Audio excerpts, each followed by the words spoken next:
So you watched the film against SFA, just what are your final thoughts on how the offense did in the game? We didn't play very well. We had chances to make a couple plays and we missed those opportunities. You feel a lot better if you hit a couple of those deep balls that we had chances on, but all in all, we were, scrambling a little bit with injuries, so we survived it. It seems like the wide receivers are still having problems catching the ball in the game. What have been your thoughts on that? We've dropped way too many balls, but you just keep practicing and keep going and catch. That's what you got to do. That's their job.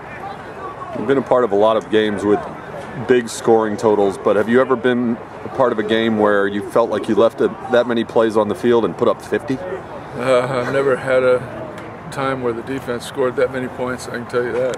They scored more than the offense, I think. Even with all those points they scored, they gave up 466 yards. Does that concern you at all?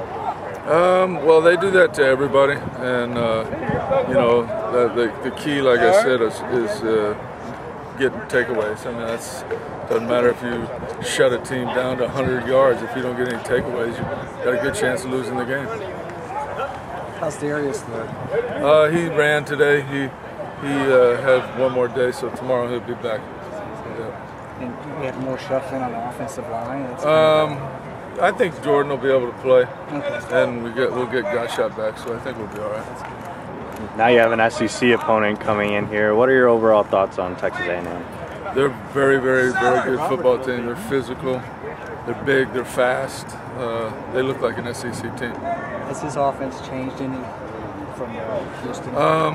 It looks like it's the same, but Case Keenum isn't there, and so they got a young kid they're trying to get ready to play, and he's a very talented kid. And like any young kid, it's going to take a little while. Hopefully, it takes one more week before he gets it. When Jason Phillips like that a lot on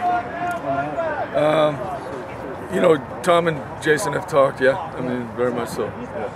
When you prepare for this game, will you spend more time studying Houston's tapes and schemes from the last few years, or the personnel at A&M? Well, we only have one game on the personnel for what they're doing now, so you look at that and get your idea physically what you're up against as a defensive player, but the schematics, you're looking at the schemes from Houston. Did you watch their game with Florida, and what were your initial impressions of Manziel, their quarterback? He can run, and he makes a lot of plays. We're going to have to contain him. He can really go. Anything else? When you hired Jason, what were the things that you looked at with him? I mean, obviously, well, I had coached him, and I had him drafted him in Detroit, and then I took him to Atlanta when I was head coach there. Okay. And he's I knew exactly what kind of kid he was. He was my first guy that I wanted to hire when I came to SMU, and he actually accepted. And then 4 days later called and said he couldn't because his wife's job in Houston. So got an opportunity to get him back, this past year. So that was positive.